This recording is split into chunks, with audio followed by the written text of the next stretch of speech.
Olá, olá, amiguinhos! Meu nome é Alexandre, sou professor de História formado pela Universidade Federal de São Paulo, vulgo Unifesp. Estamos aqui hoje para falar de mais uma questão da prova de História da FUVEST 2013. E a questão trata sobre o regime político da década de 70 em Portugal e a descolonização das colônias portuguesas.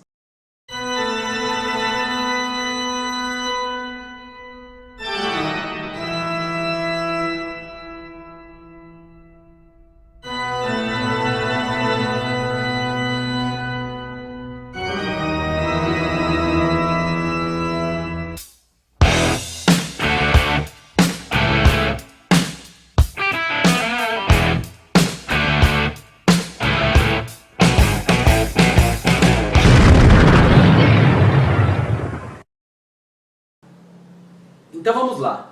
A questão de hoje é a questão 62. Vamos dar uma lida na questão. Entre os fatores que permitem associar o contexto histórico de Portugal da década de 70 às independências de suas colônias na África, encontram-se... Olha, estamos aqui mais uma vez com uma questão que ou você sabe sobre o que está falando a questão, ou você vai ter algumas dificuldades em responder essa questão. Então, está falando de descolonização no segundo quartel quase do século XX, 1970. O que foi a descolonização? Para a gente ter uma descolonização, primeiro temos que ter uma colonização, correto? A colonização portuguesa vem lá do início do século XVI, 1500, do fim do século XV, né? Mais ou menos entre 1450, 1500, a gente vai ter a colonização de parte da África, a colonização do Brasil, a colonização de Goa, na Ásia. A gente vai ter várias colônias portuguesas.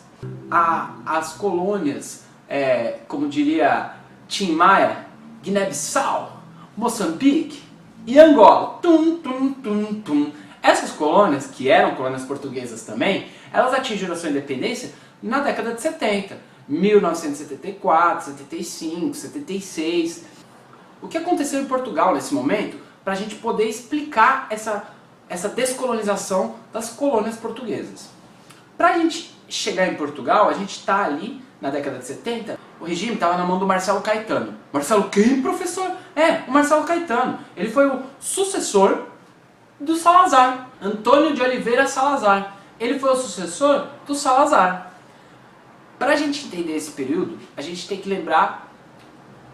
que entender como começou esse processo do salazarismo, como foi conhecido esse regime, que terminou na mão do Caetano. Em 1926, existe um golpe de Estado feito pelo Exército que acaba com a Primeira República de Portugal.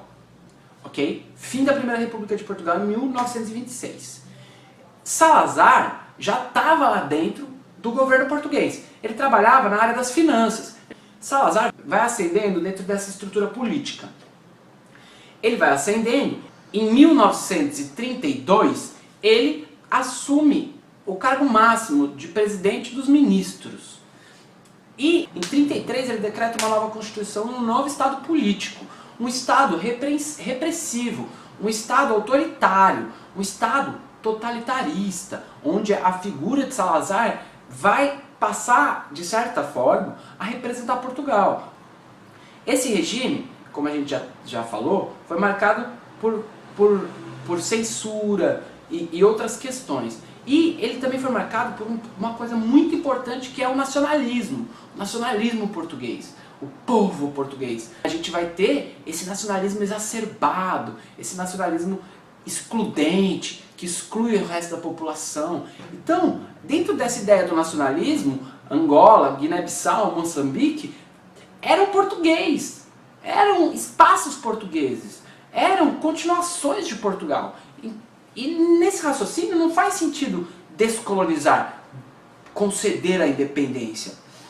Nesse contexto, para a gente entender a descolonização, a gente tem que ir lá no fim da Segunda Guerra Mundial. Por quê? Porque depois da Guerra Mundial, os países europeus enfraqueceram muito, devido ao conflito bélico, óbvio. né? Esses países que eram as principais potências colonizadoras, que estão colonizando a África, óbvio que a Inglaterra, a França, a Alemanha, a Itália, esses outros países colonizaram bem depois de Portugal, começou em 1400, 1500 e foi até meados, fim do século XX. Esses países vão começar em meados, fim do século XIX, sua colonização. Mas a descolonização vai acontecer num momento muito próximo, que é o fim, a segunda parte do século XX, depois da Segunda Guerra Mundial. Por quê? Porque esses países europeus estão enfraquecidos e existe um movimento de insatisfação dentro das colônias africanas. A Europa enfraquece devido à Segunda Guerra Mundial. A gente tem uma ascensão, uma valorização desses movimentos revolucionários, libertários e uma insatisfação das elites locais. Por quê? Porque os europeus cooptaram, ajuntaram, colaboraram junto para dominar esses lugares com uma elite local. Essa elite comprou o sonho ocidental. Qual o sonho ocidental? O sonho de que se nós formos prósperos no comércio, de que se nós nos esforçarmos, nós vamos conseguir enriquecer, subir, ascender socialmente, nosso país virará uma potência e etc. Mas não aconteceu. Por quê? Porque essas colônias, elas eram feitas para ser exploradas, e não para ser metrópole, e não para ser grandes potências econômicas. E no fim da Segunda Guerra Mundial, essas ideias caem por terra. E as elites vão começar a endossar os movimentos libertários, e não mais as metrópoles. E vai começar a pipocar aqui e ali algumas libertações. Se a gente pensar na Índia, por exemplo, a gente vai ter o Gandhi como líder de um movimento libertário. Ele pertencia à massa? Não, ele pertencia à elite. Se a gente pensar na África do Sul, a gente vai ter o Nelson Mandela. Ele vai ser preso? Vai ser preso. Ele era pobre? Não, ele pertencia a uma elite também. Então, dentro dessa perspectiva, a gente começa a perceber que existe uma satisfação da elite. E não vai ser diferente em Guiné-Bissau, Moçambique, Angola, Cabo Verde, etc. As colônias portuguesas. Não vai ser diferente. Vai ter essa insatisfação. Vão ter os movimentos libertários. Mas, durante o regime ditatorial do Salazar e do Caetano, eles vão segurar essas colônias a mão de ferro. O exército português, pós essas libertações, vai diminuir o seu contingente em 70%, 80%. Por quê? Porque toda essa massa do exército era necessária para manter quem? As colônias. E existe dentro de Portugal uma insatisfação com essa colonização, porque existe uma pressão externa, né? A ONU pressionava Portugal para libertar as colônias, pois muitas colônias já tinham sido libertas. Mas o regime ditatorial de Salazar e de Caetano não queria, e foi a ferro e fogo até o fim do regime, que acaba em 74, com uma revolta do exército.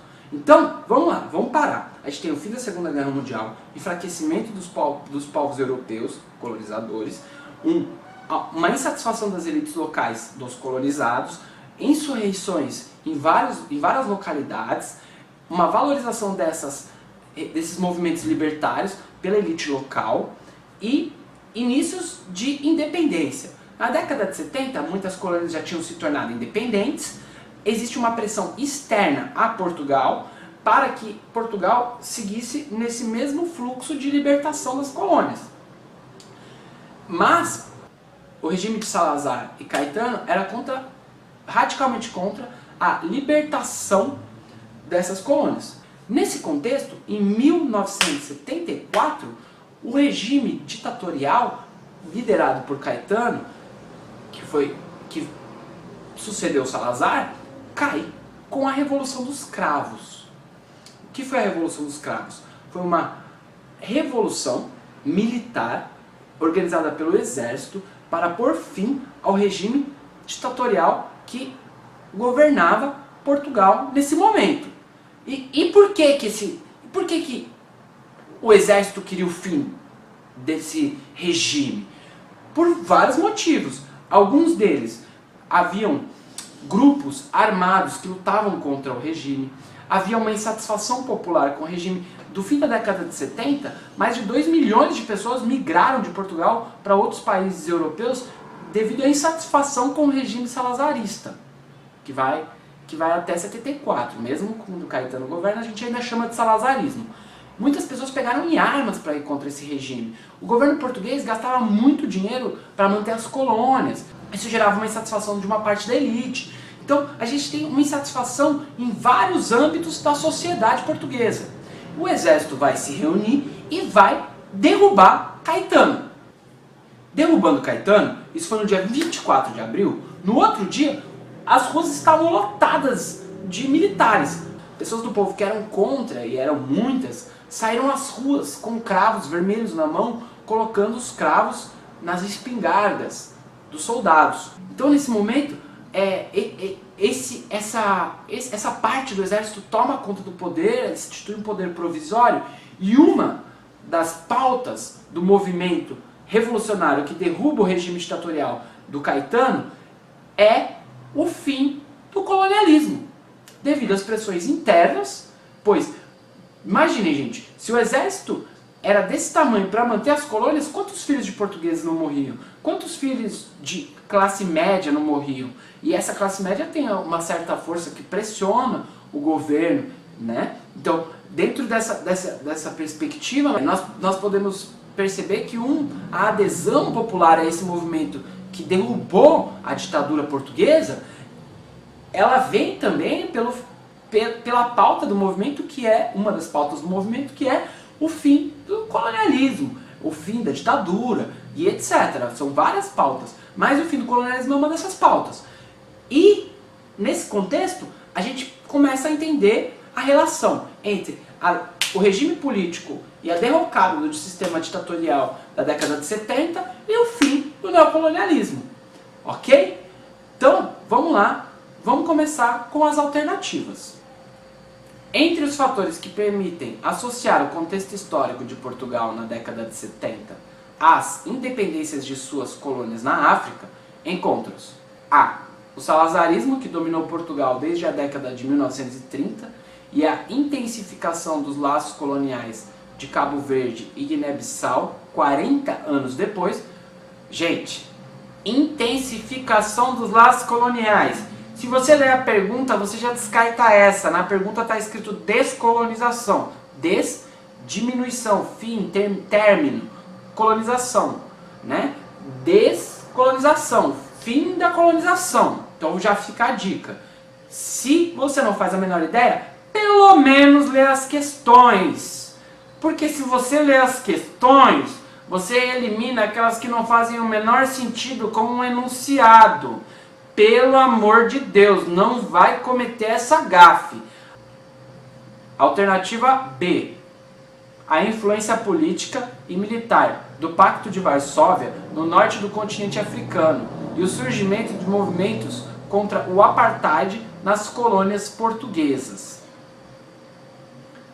Pacto de Varsóvia, professor? Gente, tem pacto de tudo quanto é nome. Não vai decorar todos os pactos. O Pacto de Varsóvia é um pacto importante, mas fingindo que você não sabe o que é o Pacto de Varsóvia. Vamos ler a segunda parte. E o surgimento de movimentos contra o apartheid nas colônias portuguesas. A gente vai associar o momento histórico político de Portugal da década de 70 com a descolonização de suas colônias na África com um movimento que é contra o apartheid. O apartheid era um processo que ocorria na África do Sul, uma colônia inglesa. Então, presta atenção ao absurdo dessa segunda parte. Os colonos portugueses das colônias das regiões africanas estavam indo contra o apartheid, e isso ajudou na aquisição da liberdade pelas colônias portuguesas. É isso.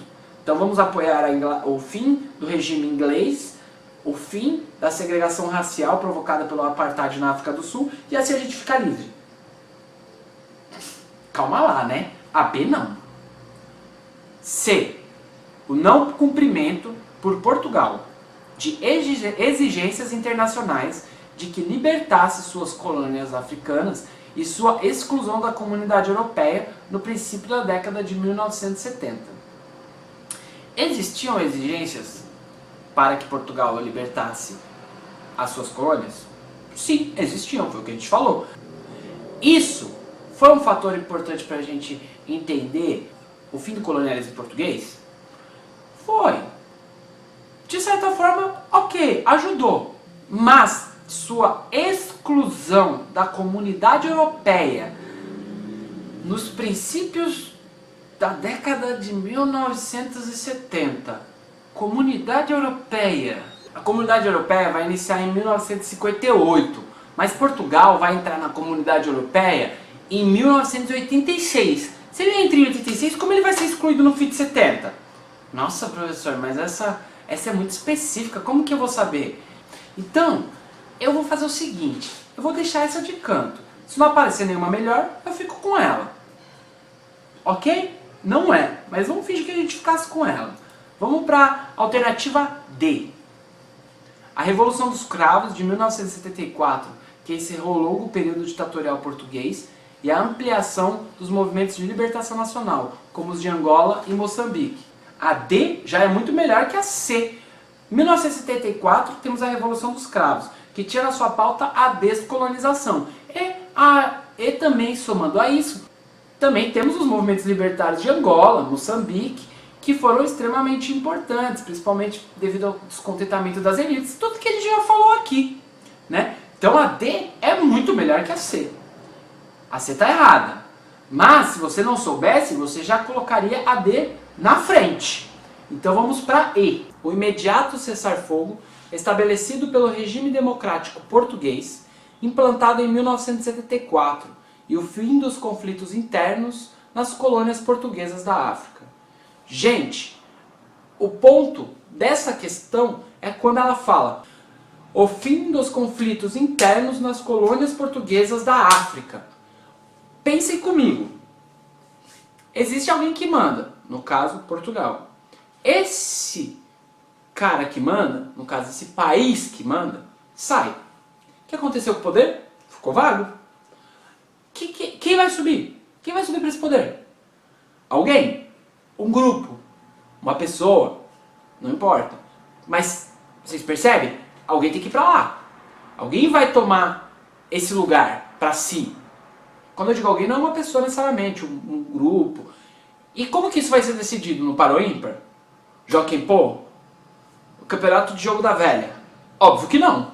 Vai ser decidido em disputas. Disputas internas. Disputas políticas. Eventualmente disputas armadas. Então, quando ele fala o fim dos conflitos internos, que conflitos? Ele não está especificando que conflitos. Está falando o fim dos conflitos armados? Não. Ele está falando o fim dos conflitos internos. Isso não é verdade. Certo? Então aí não pode ser porque fala de fim dos conflitos internos. A resposta certa, a alternativa D. Vamos ler mais uma vez para fixar. Alternativa D. A Revolução dos Cravos de 1974, que encerrou o longo período ditatorial português e a ampliação dos movimentos de libertação nacional, como os de Angola e Moçambique. Ok, galerinha? Então ficamos por aqui. Espero que vocês tenham gostado desse vídeo. Deem um joinha aí embaixo. Então vamos lá. Façam perguntas. Se inscrevam no canal. Você pode ir para o anterior e para o próximo. Façam desse espaço um espaço de estudo. Ok? Ficamos por aqui. Até a próxima.